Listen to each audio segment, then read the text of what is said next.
पिल्लं सतत माती खातात, कोबा चाटतात किंवा वारंवार जुलाब करतात. तर ह्या गोष्टींना आळा घालण्यासाठी मित्रांनो मी सांगतो ह्या गोष्टी आपल्या मॅनेजमेंटमध्ये, पिल्लांच्या मॅनेजमेंटमध्ये ॲड करा. 100% रिझल्ट येईल. पहिली गोष्ट आहे चाटणवीट. ही अतिशय गरजेचं आहे. 8 दिवसाचं पिल्लू आहे, तुम्हाला वाटेल त्याला काही मिनरलची गरज आहे, तरी तेही चाटतं. ज्यावेळेस त्याचे शरीर वाढीच्या वयामध्ये त्याला मिनरलची अतिशय आवश्यकता असते. हे जर तुमच्याकडे नसेल, तर तुमचं पिल्लू माती चाटणार आहे, कोबा चाटणार आहे डेफिनेटली.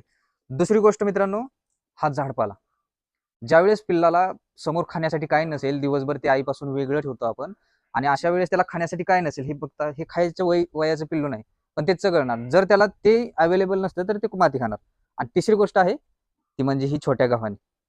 हे ह्यातलं एक पिल्लू तेवढे जास्त दिवसाचं आहे, 15 दिवसाची. बाकीचे 8, 12, 13 दिवसाची पिल्लं आहे ती. तरीही ती थोडी थोडी गोळी खातात. ह्या गोष्टी जर त्यांना दिवसभर तुम्ही अवेलेबल करून दिला तर कसल्याही प्रकारची माती खाणार नाही, कोबा चाटणार नाही आणि त्यांना डायजेशन संबंधी